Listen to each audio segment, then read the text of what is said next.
नमस्कार मेरे प्यारे दर्शकों, कैसे हैं आप सब। मैं हूं निकिता और साई सीरी चैनल में आपका फिर से एक बार मन से स्वागत है। तो आज है सैटरडे और आज हम एज यूजुअल करेंगे साई सच्चिदानंद की एक स्टोरी उठाएंगे और उसके बारे में बात। तो लास्ट अगर आपने गुरुवार का जो अगर मेरा वीडियो देखा होगा तो आई होप आपको अच्छा लगा हो, और अगर नहीं देखा है तो इस वीडियो के नीचे डिस्क्रिप्शन बॉक्स में मैं लिंक दे रही हूँ, तो आप जाके प्लीज जरूर चेक करिएगा क्योंकि वो बहुत ज्यादा अच्छा एक्सपीरियंस है। हो सकता है आपको भी हेल्पफुल हो इस चीज का। तो चलिए आज की साई सच्चिदानंद की स्टोरी स्टार्ट करते हैं। तो ये स्टोरी है साई सच्चिदानंद के चैप्टर 29 में से। तो एक तेंदुलकर फैमिली होती है जो कि बॉम्बे के बांद्रा में रहती है, ठीक है। तो उनके घर में जितने भी सारे सभी जो डिवोटीज होते हैं, मतलब वो साईं बाबा के डिवोटीज होते हैं, वो सारे सब जो है वो साईं बाबा के भक्त होते हैं। वो साईं बाबा को जो है वो बहुत ज्यादा मानते हैं। तो होता क्या है ना कि मिसेस तेंदुलकर जो होती है, मतलब उनका नाम है सावित्रीबाई तेंदुलकर, तो वो भी इतनी ज्यादा बड़ी भक्त होती है कि उन्होंने जो है मतलब एक बुक भी उस टाइम में पब्लिश करी थी जिसका नाम था श्री साईनाथ भजन माला। तो उसमें जो है उन्होंने 800 अभंग ऐसे लिखे हुए थे जिसमें जो है उन्होंने साईं बाबा की जितनी भी लीलाएं, जितने मिरेकल्स वगैरह डिवोटीज के साथ हो रखे हैं, वो सारे सभी जो है भजन के तौर में, भजन के रूप में जो है उनको एक्सप्लेन करा था। तो इतनी ज्यादा बड़ी वो डिवोटी थी। और उनका बेटा था जिनका नाम था बाबू तेंदुलकर, ठीक है। तो उनका जो बेटा है तो he was going to appear for the medical examination. वो मेडिकल एग्जाम के लिए जो है वो प्रिपेयर कर रहे थे।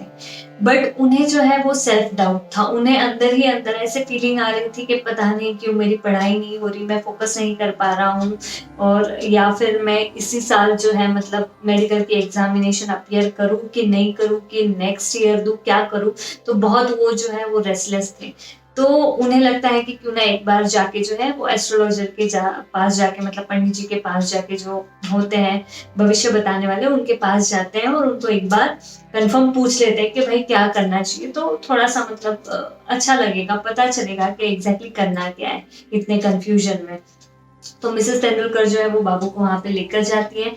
तो वहां के जो पंडित जी होते हैं वो बोलते हैं कि देखो ये साल जो है तुम्हारे स्टार्स और जो ग्रह होते हैं वो बिल्कुल भी अच्छे नहीं हैं, तो इट इज बेटर कि इस साल तुम एग्जाम बिल्कुल भी अपियर मत करो, बिल्कुल भी मत दो। नेक्स्ट ईयर जो है तुम एग्जामिनेशन दो और तुम सक्सेसफुल भी हो जाओगे, बट अभी अगर दोगे तो वो अच्छा नहीं रहेगा।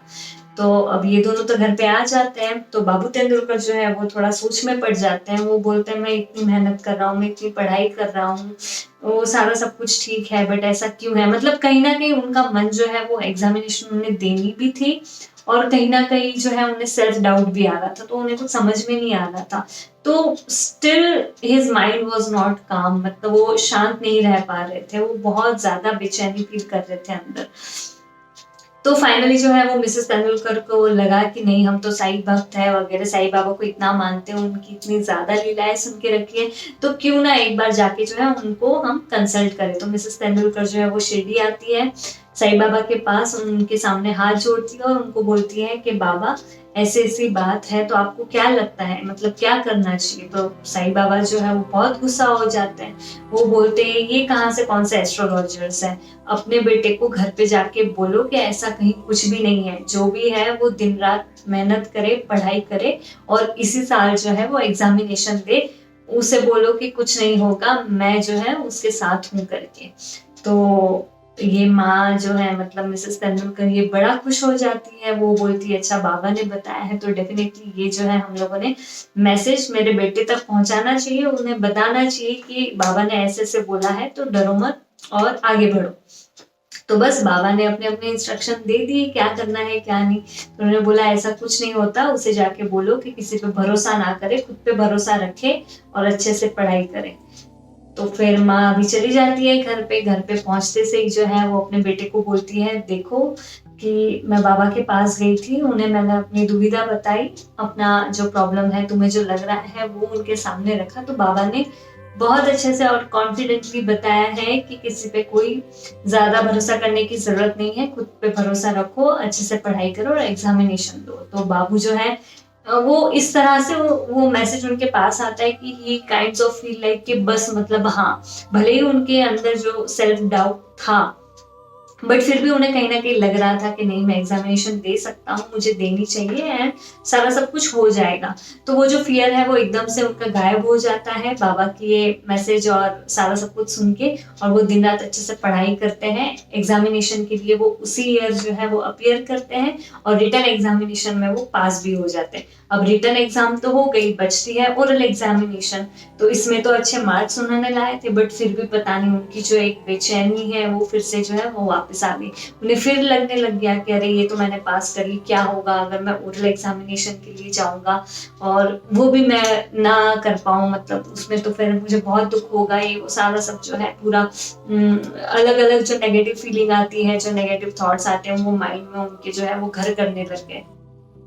बट बाबा तो कहीं पे भी हो, जैसे भी बैठे हो, तो उनके वक्त कहाँ पे क्या कर रहे हैं, क्या चल रहा है, ये सारा सब कुछ एक एक चीज उनको सारी सब पता रहती। तो उन्हें भी पता चल गया कि बाबू ने जो है रिटन एग्जामिनेशन पास कर दी है। तो उनको मोटिवेट करने के लिए और उनको थोड़ा पुश देने के लिए जो है उन्होंने वहीं पे, मतलब बाबू के जो एक फ्रेंड होते हैं, एक स्टूडेंट होते हैं, तो वो स्टूडेंट को एक प्रोफेसर होते हैं, तो वो बोलते हैं कि अरे जाओ अपने फ्रेंड को बोलो कि ओरल एग्जामिनेशन की प्रिपरेशन करे और ओरल एग्जामिनेशन दे, क्योंकि रिटन एग्जामिनेशन उन्होंने इतने अच्छे से पास करी है तो वो भी वो जो है वो पास कर लेंगे।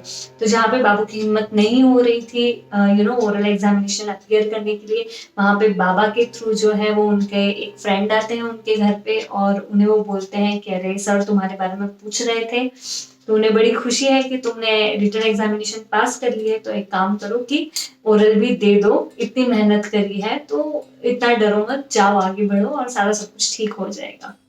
तो उनके अंदर जो है वो एक अलग ही इंस्पिरेशन आ जाती है, मोटिवेशन आ जाता है। वो फिर जम के जो है ओरल एग्जामिनेशन के लिए पढ़ाई करते हैं, जाते हैं और वहीं पे जो है वो ओरल एग्जामिनेशन भी पास कर लेते हैं। तो इस तरह से है जो हम लोग साईं बाबा, उनको हमारे सारे सभी उनके जो भी जितने भक्त है सबके बारे में सब कुछ पता होता है, और इस तरह से जो है वो हमें एक, जहाँ पे एक पुश की जरूरत होती है वहां पे वो हमें थोड़ा सा आगे ढकेलते हैं, हमें मोटिवेट करते हैं, इंस्पायर करते हैं। तो इस तरह से बाबू की जो मन की इच्छा है वो तो पूरी हो गई, मतलब उन्होंने एग्जामिनेशन पास कर लिए। उन्हें एंट्रेंस एग्जाम जो है पास करने के बाद मतलब वो उन्होंने आगे की पढ़ाई की। तो अभी आते हैं उनके पापा, जिनका नाम है रघुनाथ तेंदुलकर। ठीक है, तो ये कोई फॉरेन मर्सेंटाइल में जो है वो काम करते थे, वही बैंड्रा में। तो उनकी अभी हालत ना थोड़ी ठीक नहीं थी, मतलब और उनको थोड़ा टाइम था रिटायर होने के लिए, तो उनको समझ में नहीं आ रहा था कि अभी क्या किया जाए। उन्हें अंदर लग रहा था कि वो अभी काम नहीं कर पाएंगे वगैरह, बट अब वो किसको बोले और कैसे बोले। तो इसके बारे में भी जो है दोनों हस्बैंड वाइफ वगैरह वो साईं बाबा को प्रे करते थे, मतलब बोलते थे कि अरे अभी क्या होगा, कैसे होगा ये वो। तो अचानक जो है मिस्टर तेंदुलकर के जो बॉस होते हैं उन्हें उनकी जो है दुविधा पता चल जाती है और उन्हें लगता है कि ठीक है इनसे काम नहीं हो रहा, तो इन्हें जो है हम लोग रिटायर कर देते हैं। तो रिटायरमेंट तो आ जाती है, लेकिन अब बात आती है कि रिटायरमेंट के बाद जो पेंशन मिलती है उसकी, तो अभी पेंशन जो है वो कितनी मिलनी चाहिए। तो मिस्टर तेंदुलकर को जो है मतलब ऐसे पर मंथ 150 रुपीज उस टाइम में, इतना उनका मतलब सैलरी था, इतना उन्हें मिल रहा था। ठीक है, तो पेंशन कितना मिलता है उससे आधा मिलता है, तो डिसाइड हुआ था कि 75 रुपीज जो है पर मंथ उनको मिलेगा। तो अभी दोनों सोच में पड़ गए हस्बैंड वाइफ के, अरे यार 150 में सारा सब कुछ अपना जो है जैसे तैसे सारा सब कुछ घर चलता था, बेटा भी जो है अभी वो पढ़ रहा है वगैरह, तो मतलब अभी पैसे वगैरह का कोई इनकम तो नहीं है, तो 75 रुपीज में क्या होगा, इसमें तो कुछ भी नहीं हो पाएगा। ये वो इसी दुविधा में थे और सारा सब कुछ जो बरी है उन्होंने बाबा के चरणों में डाल दिया था। और फिर एक बार जब मतलब एक दिन जब वो रात में सो रहे थे तो मिसेस तेंदुलकर जो है उनको सपना आया साईं बाबा का।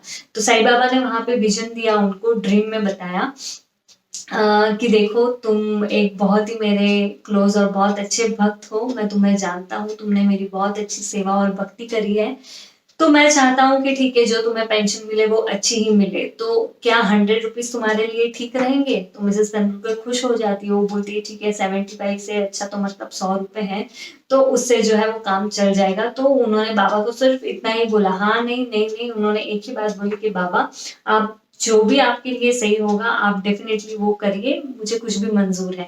नेक्स्ट डे जब पेमेंट का पेंशन का जो है फाइनल सेटलमेंट होने वाला था, तो उस टाइम पे जो है मिस्टर तेंदुलकर को पता चलता है कि उनको जो पेंशन मिलने वाला है वो 100 रुपीज नहीं बल्कि 110 रुपीज मिलेगा।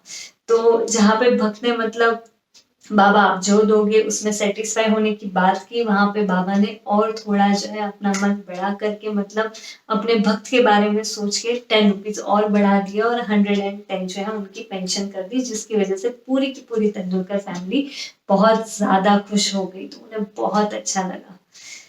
तो चलिए फिर यही कहानी थी आज के चैप्टर की। होप दर्शकों आपको ये सारी सभी कहानियां मेरे साइड के एक्सपीरियंसेस और अनुभव अच्छे लग रहे हैं। आपके अगर कोई भी क्वेरीज है, कोई भी शंका है तो प्लीज आप डेफिनेटली कमेंट सेक्शन में मुझे जरूर बताइएगा, मैं रिप्लाई करूंगी। और उसके जो है कंटिन्यू जितने भी क्वेरीज आते रहेंगे हमेशा उसके मैं क्वेश्चन आंसर वाला वीडियो भी बनाती रहूंगी। तो चलिए फिर मिलते हैं अगले शनिवार। ओम साई।